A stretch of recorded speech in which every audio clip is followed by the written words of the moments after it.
Hello guys, welcome back to our channel. So आज का topic हमारा कुछ सीरियस है। तो यहाँ पे हम बात करेंगे कनाडा में डेथ रेट जो काफ़ी बढ़ रहा है, खासकर इमिग्रेंट का, और जो डिफरेंट कंट्री से जो नए स्टूडेंट्स या फिर नए इमिग्रेंट्स आ रहे हैं। तो गाइस जो डेथ रेट है उसके बारे में हम बात करेंगे कि क्यों यहाँ पे कनाडा में बहुत सारी डेथ्स हो रही हैं डिफरेंट डिफरेंट रीजंस को लेके। सो हम यहाँ पे 4 से 5 पॉइंट कवर करेंगे जिन वजह से कनाडा में बहुत ज़्यादा डेथ हो रही है। ये शुरू करते हैं वीडियो को, और गाइस वीडियो को एंड तक देखना। ये काफ़ी इन्फॉर्मेटिव वीडियो होने वाला है उनके लिए जो नए आ रहे हैं कनाडा में और जिनको अभी थोड़ा टाइम हुआ है कनाडा में रहते हुए। तो आप भी इन चीज़ों में पढ़ सकते हो। तो एंड तक देखना कि कैसे कैसे आप प्रॉब्लम में फंस सकते हो। तो अगर आप एंड तक देखोगे तो आपका भी मे बी आपको काफ़ी हेल्प होगी इस वीडियो को देख के। तो चलिए शुरू करते हैं गाइस। तो गाइस जो हमारा फर्स्ट पॉइंट है यहाँ पे डेथ को लेके, वो सबसे सीरियस और सबसे बढ़ने वाला है यहाँ पे, जिसका नाम है सुसाइड। सो गाइस सुसाइड का रेट काफ़ी बढ़ गया है, खासकर स्टूडेंट्स को लेके जो इंडिया से या डिफरेंट कंट्री से आ रहे हैं। तो उनमें सुसाइड अटैम्प्ट बहुत ज़्यादा हो गए हैं। उनके कुछ रीजंस है जिसको आप इस वीडियो में हम कवर करेंगे और आपको भी काफ़ी हेल्प होगी गाइस इस वीडियो को देख के। तो हम चलिए शुरू करते हैं और बताते हैं कि क्या पॉइंट्स है जिनको लेके यहाँ पे सुसाइड काफ़ी अटैम्प्ट होते हैं। तो मैम बताएंगे उसके बारे में। सुसाइड अटेम्प्ट करने का मेन रीज़न है पहले तो होम सिकनेस, जिसकी वजह से लोग काफ़ी अकेले हो जाते हैं यहाँ आके, जो हमने प्रीवियस वीडियो में भी आपको बताया था। दूसरा पॉइंट है लोनलीनेस। कोई होता नहीं है किसी की इमोशनल सपोर्ट के लिए यहाँ पे। सब कुछ आपको खुद से बेयर करना पड़ता है, सब कुछ खुद से मैनेज करना पड़ता है। 18 ईयर्स के बच्चे यहाँ पे आ रहे हैं और जब एकदम से उनको सब कुछ खुद से हैंडल करना पड़ता है तो वो बहुत प्रेशर फील करते हैं, जिसकी वजह से वो डिप्रेशन में चले जाते हैं। और डिप्रेशन आज का सबसे स्कैरियस्ट थिंग है टू कंसीडर, टू डिफ्रेंशिएट कि पर्सन डिप्रेशन में है या नहीं है। पहले तो यही पता नहीं लगता है। लोगों को अवेयरनेस होनी चाहिए कि डिप्रेशन आज का सबसे सीरियस एक हेल्थ इशू है जो बहुत तेजी से ग्रो कर रहा है। तो गाइस यहाँ पे मैं भी कुछ पॉइंट जोड़ना चाहूँगा। यहाँ पे स्ट्रेस का मेन रीज़न जो है, एक तो जो नए स्टूडेंट्स वगैरह आते हैं वो इतना अफोर्ड नहीं कर पाते अपार्टमेंट्स वगैरह या रेजिडेंशियल। सो गाइज उनको लेना पड़ता है बेसमेंट्स। और बेसमेंट में क्या होता है कि एक तो आप घुटन में रह रहे हो, तो दूसरा यहाँ पे सनलाइट नहीं होती। तो गाइज यहाँ पे सनलाइट जो है काफ़ी मेजर रोल प्ले करता है कि अगर सनलाइट नहीं होगी तो उसकी वजह से एक तो स्किन प्रॉब्लम, दूसरा डिप्रेशन का भी आप शिकार होते हो। तो डिप्रेशन के लिए यही है कि गाइज सारे लोग जॉब्स पे जाते हैं, तो जो सोशल लाइफ है आपकी जीरो है, आपका कोई सपोर्ट नहीं है, कोई बैक होम सपोर्ट नहीं है, कोई पीछे आपको देखने वाला नहीं है। तो उसकी वजह से जो आपको बैक होम में स्ट्रेस होती है, जैसे लोन को लेके या फिर फीसिस भरने को लेके, तो उसकी वजह से काफ़ी लोग सुसाइड करते हैं। तो एक और रीज़न है सुसाइड करने का। एक्चुअली क्या होता है, रेंट को कम करने के लिए बहुत सारे लड़कियां या लड़के शेयरिंग में रहते हैं, शेयरिंग में अपार्टमेंट्स वगैरह शेयर करते हैं ताकि उनका जो रेंट है अकोमोडेशन का वो कम हो जाए। तो उस वजह से क्या होता है कि they want to rely on one another. यहाँ पे कोई किसी का सगा नहीं है, कोई किसी के लिए कुछ भी करना प्रिफर नहीं करता है। तो जो यंग स्टूडेंट्स होते हैं they want to rely on someone, और जब उनको इस चीज़ की अकम्पलिशमेंट नहीं होती है, क्योंकि यहाँ पे कोई किसी का भी रिस्पॉन्सिबिलिटी लेने के लिए तैयार नहीं होता है, तो वो बहुत ज़्यादा डिप्रेस फील करते हैं कि वो किससे बात करे, किससे इमोशनल सपोर्ट ले, किससे फाइनेंशियल सपोर्ट ले। तो इस वजह से क्या होता है, शेयरिंग में रहने से उनके क्लैशेस बढ़ जाते हैं, झगड़े बढ़ जाते हैं, जिस वजह से वो डिप्रेशन में चले जाते हैं। या तो कुछ लोग होते हैं जो बोल देते हैं, झगड़ लेते हैं, कुछ लोग ऐसे होते हैं जो अंदर ही अंदर रखते हैं और ज़्यादा उनके लिए प्रॉब्लम्स बिल्डअप होती हैं हेल्थ वाइज। सो ये सब इकोनॉमिकली तो बैलेंस आउट हो जाता है कि चलो शेयरिंग में रह लेते हैं और सारा उनका खर्चा मैनेज हो जाएगा। लेकिन शेयरिंग में रहने के, जैसे इंडिया में होता है ना शेयरिंग इज केयरिंग, बट यहाँ पे शेयरिंग इज केयरिंग नहीं है। क्लैशेस होते हैं जिसकी वजह से लोग झगड़े करते हैं, एक एम्बियंस गंदा सा क्रिएट होता है, पॉजिटिव वाइब्स नहीं आएंगी तो बच्चे ऑलरेडी डिप्रेस हो जाएंगे बहुत ज़्यादा। क्योंकि अगर आपको घर का माहौल ही अच्छा नहीं मिलेगा, एक आपको सनलाइट नहीं मिल रही है जो बहुत सारी बीमारियों को इनबिल्ट करता है, ऊपर से अगर आपका लोगों के साथ बॉन्ड अच्छा नहीं बन रहा है, तो ये ऑटोमेटिकली एक स्ट्रेस बिल्ड करता है जो डिप्रेशन का मेन फैक्टर है। सो गाइस एक पॉइंट मैं और जोड़ना चाहूँगा। यहाँ पे जब स्टूडेंट्स आते हैं ना, तो वो एक दूसरे को देख के काफ़ी स्ट्रेस होते हैं कि हम भी गाड़ी लें एक दूसरे को देख के। तो जो स्टूडेंट्स होते हैं उनको इतनी नॉलेज नहीं होती है, तो जब भी आप कार लेने जाते हो यूज्ड कार या फिर नई कार, नई तो नहीं मिलती है यूज्ड कार, तो वो क्या करते हैं कि आपको काफ़ी हाई इंटरेस्ट रेट पे कार्स दे देते हैं, अप्रूव कर देते हैं। इवन आपके आधार कार्ड में भी आपको कार देनी शुरू कर दी उन्होंने 0 पे। सो गाइस, तो क्या होता है कि स्टूडेंट जो नए आते हैं वो नई नई गाड़ियाँ और बड़ी बड़ी गाड़ियाँ उठाते हैं, चैलेंजर, मस्टैंग होगी। और होता क्या है कि काम इतना हो नहीं पाता उनसे, क्योंकि कॉलेज भी जाना होता है, कि फाइनेंस फीस जो देनी होती है मंथली वगैरह और इंश्योरेंस, वो उनसे दी नहीं जाती। तो वो हो जाते हैं बैंकक्रप्ट, आते ही 5-6 मंथ में वो बैंकक्रप्ट हो जाते हैं, जिनकी वजह से उनको डिप्रेशन का शिकार होते हैं वो भी।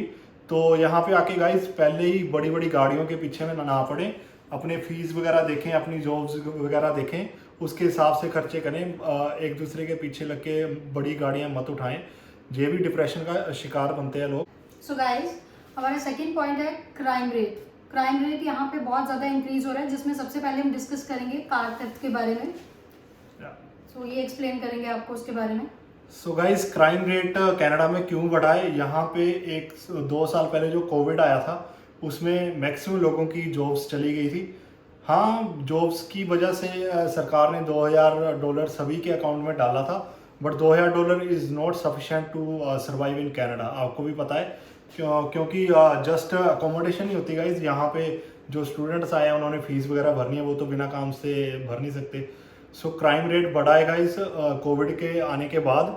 सो क्राइम में सबसे पहले आता है गाइस यहाँ पे कार चोरी बहुत ज़्यादा हो गई हैं पिछले 2 से 3 साल में। उसका कार थेफ्ट बहुत ही ज़्यादा बढ़ गया है। यहाँ पे कार चोरी कैसे करते हैं मैं बता दूं पहले, कि लोग ना आपकी यहाँ पे फ्रिक्वेंसी डिटेक्टर लेके आते हैं आपके घर के बाहर, और जो आपकी की होती है कार की, सो वो जितनी रेंज में होती है, मान लो आपने की रखी हुई है अपने घर के अंदर और उसकी रेंज कार तक जा रही है, तो वो फ्रिक्वेंसी डिटेक्टर लेके आते हैं और आपकी फ्रिक्वेंसी को मैच करते हैं कि आपकी कार की फ्रिक्वेंसी कौन सी है। उस डिटेक्टर से वो आपकी फ्रिक्वेंसी मैच करके आपकी कार को ओपन करके चोरी करके ले जाते हैं। सो गाइज, ये क्राइम काफ़ी बढ़ गया है।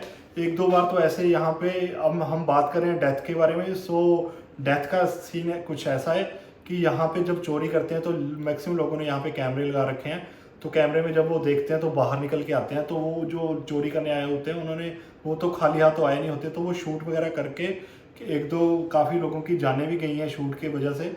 तो गाइज, ये भी एक डेथ रेट का यहाँ पे कारण बन गया है। एक्चुअल में क्या होता है, जब लोग यहाँ आते हैं तो उनको ये हो जाता है कि हमारे पे अब कोई सोशल प्रेशर नहीं है, कोई सोसाइटी प्रेशर नहीं है, तो हम जैसे चाहें वैसे अपनी ज़िंदगी जी सकते हैं। अच्छे वे में नहीं जाना प्रेफर करते हैं, स्पॉइल हो जाते हैं, और वीड, कैनबिस, ये सब चीज़ें यहाँ पे लीगल हैं, तो वहाँ से ट्राई करते हैं और फिर एडिक्टेड हो जाते हैं और अपनी पूरी लाइफ को इम्बैलेंस क्रिएट कर देते हैं, बहुत तगड़ा वाला, क्योंकि उनको यहाँ पे संभालने वाला कोई नहीं होता है। खासकर गाइस, जो टीनेजर आते हैं वो वीड का शिकार बहुत ज़्यादा हो रहे हैं, क्योंकि वीड अब हर जगह, हर पेट्रोल पंप, गैस स्टेशन, जहाँ हर जगह मिल रही है। तो गाइस, वीड का लीगली यहाँ पे होना भी एक बहुत बड़ा कारण है स्मगलिंग का, शूटिंग का और डेथ रेट्स का। सो गाइस, हमारा थर्ड पॉइंट है वेदर कंडीशंस। वेदर कंडीशंस कैसे इफेक्ट करती हैं यहाँ के लोकल्स को, जो इमिग्रेंट्स के तौर पे यहाँ आते हैं, वो ये बताएंगे आपको। सो गाइज, मैं बता दूं कि विंटर में यहाँ पे इतनी ठंड होती है कि सरवाइव करना is like next to impossible, खासकर उनके लिए जिनके पास कार्स नहीं है। तो यहाँ पे मैं डेथ रेट की बात कर रहा हूँ, तो डेथ रेट में वेदर भी एक मेजर रोल प्ले करता है। उसका मेन कारण है यहाँ की डेथ रेट, यहाँ का टेम्परेचर जो बहुत ही बिलो जाता है, जैसे -47 तक चला जाता है, -50 तक भी चला जाता है। यहाँ का रिकॉर्डेड है -50 अबव। सो गाइज, -30 to 35 तो एवरेज रख लो विंटर में, जो कि जाता है डेली के डेली। अब हम बात करेंगे ऐसे इंसिडेंट के बारे में जिसकी वजह से यहाँ पे डेथ हुई थी, अभी रिसेंटली 1 आधा वीक हुआ है। तो मैं बात करूँगा उस स्टूडेंट की जो अभी रिसेंटली 1-2 दिन हुए थे जिसको आए हुए, और उसने गाइज सर्विस कनाडा जाना था अपने डॉक्यूमेंट्स बनवाने के लिए। तो सर्विस कनाडा, आपको यहाँ पे पता है कि ब्रैम्पटन एक हब है इमिग्रेंट्स का, तो यहाँ पे लिमिटेड सर्विस कनाडा है जहाँ पे आप जाके अपना सिन वगैरह अप्लाई कर सकते हो। तो वो एक्चुअली सिन लेने गया था लड़का, और क्या हुआ कि वो वेदर, आई डोंट नो, कि यहाँ पे जो भी लोग घर से बाहर निकलते हैं वो वेदर चेक करके निकलते हैं फ़ोन में कि कितना डिग्री है बाहर, उस हिसाब से तैयार होकर बाहर निकलते हैं। तो वो न्यू था, उसको इतनी नॉलेज नहीं थी। कि मेरा वीडियो लाइक करना और एंड तक देखना, आपको बहुत ज़्यादा बेनिफिट होने वाला है इस वीडियो को देख के। सो गाइस, वो निकल गया घर से सिन बनवाने के लिए और लाइन लगी हुई थी बाहर। वेदर काफ़ी ठंडा था उस दिन, स्नो नहीं थी आई थिंक, बट हवा इतनी थी कि अगर मान लो आप फ़ोन में चेक करके जाओगे कि -2 डिग्री है, बट आप नीचे स्क्रॉल करोगे देखोगे फील लाइक जो होता है वो 15 से 20 डिग्री और डाउन होता है, जो लोग नहीं देखते हैं मैक्सिमम जो न्यू आते हैं। तो हुआ ऐसे कि मान लो 2 या 3 डिग्री माइनस में टेम्परेचर था और फील लाइक होगा -15 से 20 डिग्री, और उस टेम्परेचर में वो गाइज लाइन में लगा रहा लड़का 1 से 2 घंटे। सर्विस कनाडा में आपको पता है 20 से 30 बंदे लाइन में बाहर लगे होते हैं, बाकी अंदर लाइन अलग लगी होती है। तो उसने कम से कम 2 घंटे वेट करा, मे बी इंडियन क्लोथ्स होंगे उसके पास, कनाडा के नहीं थे, तो उस ठंड में वो सरवाइव नहीं कर पाया और उसका हार्ट एकदम से वर्क करना बंद कर गया गाइस, और वो लाइन में लगा हुआ था, वहीं पे उसकी डेथ हो गई।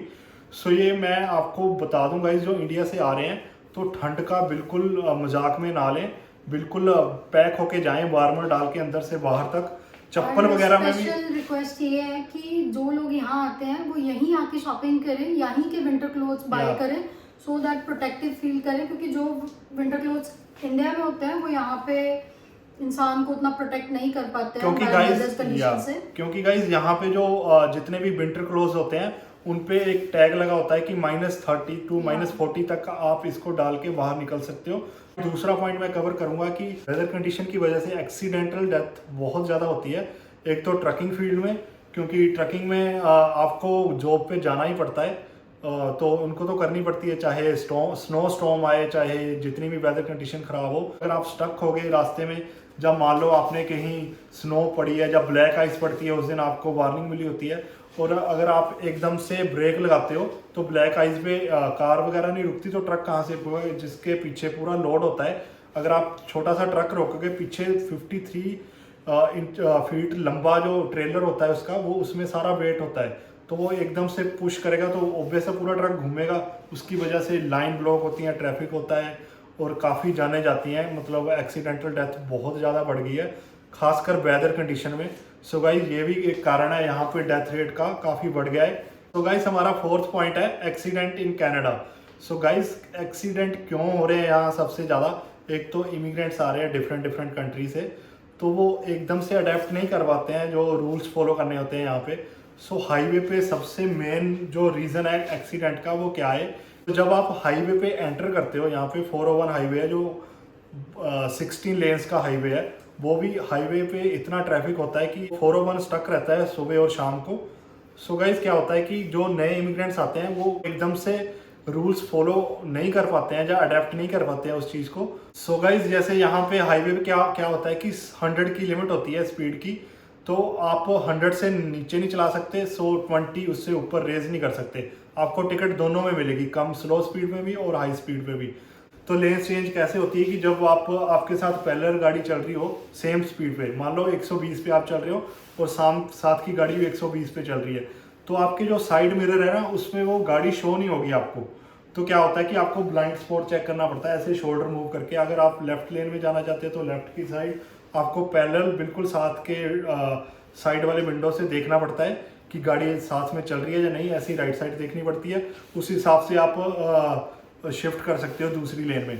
सो क्या होता है कि मैक्सिमम जो स्पीड में होते हैं वो खासकर जो नए राइडर होते हैं, नए ड्राइवर होते हैं, वो रूल्स को फॉलो नहीं कर पाते हैं, उसकी वजह से वो साथ की जो गाड़ी होती है जो ब्लाइंड स्पॉट में नहीं दिख पाती है, उसकी वजह से वो साथ में टकरा के एक्सीडेंट हो जाता है उनका। सो ये मेन कारण है कनाडा में एक्सीडेंट का कि रूल्स फॉलो नहीं होते हैं न्यू ड्राइवर के लिए। और आपको मान लो एग्जिट आ गया 1 किलोमीटर के बाद और आप स्पीड में जा रहे हो, यहाँ पे 6 लाइन का हाईवे है, तो आप बिल्कुल लेफ्ट लेन में हो और आपको जाना है 5 लेन्स चेंज करके राइट साइड पे बिल्कुल 6 लाइन में, और 1 किलोमीटर के बाद एग्जिट है। तो उसमें भी जल्दबाजी में लोग क्या करते हैं कि ब्लाइंड स्पॉट चेक नहीं करते हैं और साथ में गाड़ी जो होती है उसके साथ लगा के एक्सीडेंट हो जाता है। सो ये सबसे मेन कारण है। और दूसरा इन सिटी में भी क्या होता है कि यहाँ पे गाइज जब आप लेफ्ट टर्न लेते हो तो इन सिटी में आप चला रहे हो, वहाँ पे 60 की लिमिट है, और जब भी ग्रीन लाइट होती है सिग्नल में तो आप क्या होता है बिल्कुल लेफ्ट लेन पे जाके आपने लेफ्ट लेना है, तो आप मिड में जाके खड़े हो सकते हो। मान लो ग्रीन लाइट है दोनों साइड से, सामने से भी ट्रैफिक आ रहा है और आप भी जा रहे हो और ग्रीन लाइट हो रखी है, और वहाँ पे क्या होता है जब ग्रीन लाइट होती है तो सामने से भी ट्रैफिक आएगा, आप भी चलाओगे सामने की तरफ, और उसी बीच पेडेस्ट्रियन को भी लाइट हो जाती है क्रॉस करने के लिए रोड। उस बीच में यहाँ पे कनाडा में क्या है कि ग्रीन लाइट पे भी आप लेफ्ट टर्न ले सकते हो, बट सामने के ट्रैफिक को बचा के निकलना है। जो सामने से ट्रैफिक आ रहा है, मान लो स्पीड 60 की है, तो अगर ग्रीन से येलो लाइट होने वाली है तो वो जो सामने वाला है वो काफ़ी स्पीड में आता है कि मैं निकलवा दूँ, येलो लाइट में निकल जाऊँ। तो उसी टाइम आप भी येलो लाइट में निकाल सकते हो लेफ्ट में, बट आपने सामने वाले से बच के निकलना है। उस बीच क्या होता है कि आप सामने वाले को देख रहे होते हो और साथ में जो पेडेस्ट्रियन होता है वो भी चल रहा होता है। जब आप क्रॉस करोगे लेफ्ट की तरफ तो पेडेस्ट्रियन बिल्कुल ब्लाइंड स्पॉट पे आ जाता है रात के टाइम पे। तो उस टाइम काफ़ी एक्सीडेंट हो रहे हैं पेडेस्ट्रियन के, कि जब लेफ्ट टर्न लेते हो गाड़ी से तो ब्लाइंड स्पॉट पे जो भी पेडेस्ट्रियन चल रहे होते हैं, काफी बंदों ने कुचला है लेफ्ट टर्न लेते टाइम पेडेस्ट्रियन को। सो ये बहुत ही बड़ा ड्रॉबैक है कनाडा के रूल्स का। आई डोंट थिंक सो कि ग्रीन लाइट पे आप लेफ्ट टर्न लेना क्यों फॉलो कर रहे हैं यहाँ पे लोग, ये रूल्स मेरे को तो सही नहीं लगा। पेडेस्ट्रियन की मौत हो सकती है उसकी वजह से, और काफ़ी हुई भी है, काफ़ी स्टूडेंट्स की हुई है, क्योंकि उन्होंने जब रोड क्रॉस करना होता है तो सामने का सिग्नल देख के वो तो बिना देखे इधर उधर रोड क्रॉस करते हैं, बट जो लेफ्ट टर्न ले रहा होता है वो नहीं देखता है कई बार, क्योंकि सामने से उसने बचना होता है, तो वो लेफ्ट टर्न लेते टाइम पेडेस्ट्रियन को भी उड़ा सकता है। सो गाइज आपने ध्यान रखना है जब भी आप पेडेस्ट्रियन पे चल रहे हो, कई बार लेफ्ट टर्न जो ले रहा है वो आपके ब्लाइंड स्पॉट में आप उसके ब्लाइंड स्पॉट में आ गए तो आप नहीं बचोगे। सो आपको ध्यान रखना है जब भी आप स्ट्रीट क्रॉस करते हो या रोड क्रॉस करते हो। सो ये मेरा पॉइंट था। एक पॉइंट मैं भी ऐड करूँगी। एक्चुअली क्या होता है कि यहाँ पे आके आपको पता है राइट और लेफ्ट का इशू होता है। इंडिया में ड्राइविंग राइट हैंड साइड पे होती है और यहाँ पे लेफ्ट हैंड साइड पे होती है। गाइस हमारा फिफ्थ और लास्ट पॉइंट है डेथ रेट का। सो इसमें हम कवर करेंगे कि गर्मियों में छुट्टियों में लोग जाते हैं घूमने, यहाँ पे वेदर का वेट करते हैं लोग काफ़ी, खासकर हमारे स्टूडेंट्स या फिर हमारे जो भी इमिग्रेंट्स आ रखे होते हैं वो समर्स का वेट करते हैं, क्योंकि विंटर में तो बाहर निकलना मुश्किल होता है, घूमना भी काफ़ी मुश्किल है। तो जो भी एक्सप्लोरेशन होती है वो होती है समर्स में।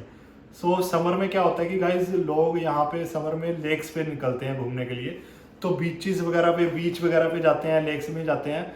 तो क्या होता है कि वहाँ पे बिना प्रिकॉशंस के, बिना किसी गाइडेंस के निकल जाते हैं नहाने के लिए, और काफ़ी रिसेंटली काफ़ी डेथ हुई है पिछले 4-5 साल में, खासकर स्टूडेंट्स की और इमिग्रेंट्स की, जो जाते हैं नहाने के लिए और काफ़ी आगे निकल जाते हैं और डूबने की वजह से उनकी डेथ हो जाती है।